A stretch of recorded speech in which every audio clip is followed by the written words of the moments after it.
Welcome to another episode of China Update, where I provide you guys with the most up-to-date political, economic and geostrategic analysis on the world's number 2 economy. My name is Tony. Let's jump in. Okay, happy Friday everyone. Of course, it is not a happy week for the friends and family of the over 30 people killed in a gas explosion at a barbecue restaurant on Wednesday in the northwest Chinese region of Ningxia. According to state-run Xinhua News, citing local officials, the gas explosion was triggered by a leak of liquefied petroleum gas. So far, 9 people have been detained by police and an investigation into the event has been launched. In a special statement, General Secretary Xi Jinping urged local authorities to, quote, find out the exact cause of the explosion as soon as possible and severely punish those responsible, end quote. One more brief note before we move into the main developments. While the south of the country experiences hot torrential rains, China's north, home to hundreds of millions as well as acute water shortages, is seeing vast heat waves. Yesterday, Thursday afternoon in Beijing, the weather station recorded 41.1 degrees Celsius, 106 degrees Fahrenheit, the highest June reading by the station ever, and the second highest on record in the capital after 41.9 degrees Celsius being recorded in July 1999. It's looking like the north will face another severely hot summer, once again reminding citizens and policymakers alike of the difficult energy and water scarcity challenges of the region. This week, the chief forecaster of the Chinese Meteorological Association warned of heat-related issues for the rest of the month, including, quote, surging electricity and energy demand, heat stroke or other heat-related illnesses, and wildfire risks, end quote. Okay, now for the main developments. And for regular viewers, please note there will be no video tomorrow on Saturday, but to make it up to you, I will release a video on Sunday. So no video on Saturday, but a regular episode on Sunday. First up, another update on a topic we have been following closely for some time now, local government fiscal and debt pressures. In an exclusive report from this week, US media outlet Bloomberg, citing unnamed sources, reports that the central government has begun a fresh round of nationwide inspections to work out just how indebted local governments actually are. Quote, this is a bad sign, as they have done several rounds of this over the years. Local governments are very good at hiding debt, and so once again they are signaling that they do not have a full grasp of the magnitude of the problem, which raises the risks that policies could trigger all sorts of unknown risks and linkages, end quote. We have already done multiple deep dives into the slow-moving crisis, so we need not unpack the local fiscal and debt problems again here.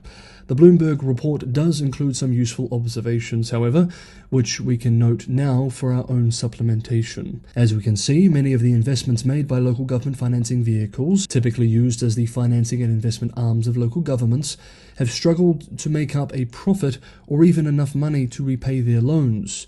And, quote, investors increasingly see the whole sector as a financial risk, end quote. Indeed, in a Bloomberg survey from earlier this year of 53 economists, local government financing vehicles were the most frequently cited top risk for the financial system. Officially, local governments owe 37 trillion yuan, $5.1 trillion in on-book debt outstanding as of the end of April. However, the IMF puts local government financing vehicle hidden debt alone at 66 trillion yuan, up from 40 trillion yuan in 2019. And we remember Goldman Sachs in a recent report put government debt generally at 23 trillion US dollars, over 160 trillion yuan. Quote, this new audit of local government debt risks comes just as China's economic recovery is losing momentum. The real estate sector shows no sign of rebounding, global demand for Chinese goods and domestic consumption are both weakening, and local authorities' ability to spur growth with infrastructure spending has been limited by their massive debt stockpile and falling income. Expectations for more monetary and fiscal stimulus have risen, end quote.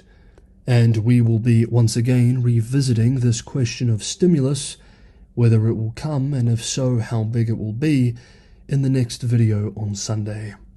Next up for today's episode, however, US-China relations. Hey guys, if you're enjoying today's episode of China Update, don't forget to hit that like button. It's just me making these episodes, it's a lot of work, but doing it for you guys and your support makes it all worth it. For anyone who can go the extra mile and help me keep this channel financially sustainable and primarily subscriber supported, Patreon and Buy Me a Coffee links are in the description below. You can also directly use the Super Thanks feature within YouTube itself. As always, thank you so much everybody, for the ongoing support. Next up, this week has seen a lot of developments related to US-China relations. We covered the Blinken trip on Tuesday and Biden's dictator comments yesterday. Today, we have a few further updates to cover. It has been confirmed that during the Blinken trip to Beijing, China and the US agreed to actively explore increasing the number of flights between the two countries, in the hope of, quote, encouraging students, scholars, and business professionals to visit each other. End quote. As we have covered in previous episodes, while domestic air travel has largely recovered since the ending of zero COVID and opening up earlier this year, international air travel remains painfully behind, and this is even more acute in terms of flights to and from North America. According to a recent Nomura report, fewer than 6% of the US-China flights that existed pre-pandemic have resumed, even though it has now been months since the country opened up. And as demand is relatively high, air tickets are very expensive. Part of the reason for these super low travel rates is that airlines were decimated during zero COVID and need time to rescale services again, a process which takes longer for international flights than domestic ones. However, another major reason, of course, is political. Many COVID-era restrictions placed on US-China flights from both Washington and Beijing still remain in place. And with such poor relations, neither side has been quick to talk to the other. However, China's big three state-owned carriers have been lobbying for more routes to be opened. These companies were hammered during the zero-COVID years, surviving only due to government patronage. We remember that they lost a combined 8.6 billion yuan, $1.2 billion US, in the first quarter of this year, after nearly 109 billion yuan of losses in 2022. Chinese financial media outlet Caixin writes that since last month, Chinese airlines were permitted by the U.S. Transportation Department to operate 12 weekly round trips to the U.S., equal to the number of flights Beijing has permitted for American carriers. Previously, only 8 weekly flights by Chinese carriers were allowed. Quote, the number is still far short of the average of 300 weekly flights between the countries before pandemic restrictions were imposed in 2020. End quote. Okay, that is the positive news. Unfortunately, the next development is not so positive. US-based media outlet The Wall Street Journal has another article this week about alleged PRC spying stations in Cuba. The report alleges, citing unnamed sources, that during the Trump administration, US officials reviewed intelligence that tracked workers from the Chinese telecom giant Huawei Technologies and ZTE entering and exiting facilities suspected of housing Chinese eavesdropping operations in Cuba.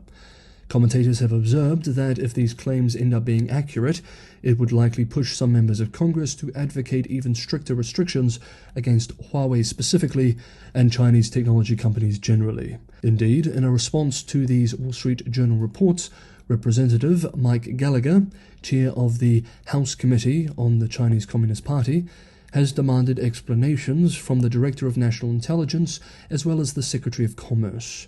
In letters to these officers from Wednesday, the lawmaker expressed, quote, in addition to the threat such facilities pose to U.S. military operations in the southeastern United States, the enhancement of PRC capabilities also could create new collection opportunities against sensitive U.S. military testing facilities that are critical to maintaining U.S. military advantage. End quote. The People's Republic of China Foreign Ministry once again this week called the Cuba reports, quote, groundless accusations, end quote, and Cuba's Vice Foreign Minister this week called them, quote, slanderous speculation, end quote. State-run Global Times, in a piece for China's domestic audience this week, wrote, quote, by spreading groundless accusations, the Biden administration is actually trying to legitimize its close reconnaissance missions and spy activities around China's territorial waters and airspace, end quote. Adding, quote, the US is just embarrassing itself, end quote. Thus, another day goes by, and US-China relations continue to worsen. That is today's episode of China Update. We will not have an episode tomorrow, but like I said, I will make it up by releasing an episode on Sunday. As usual, it will be very foreign policy focused. Thank you so much everybody for watching today's episode. Have a wonderful Friday, have a great weekend, and I will see you all on Sunday.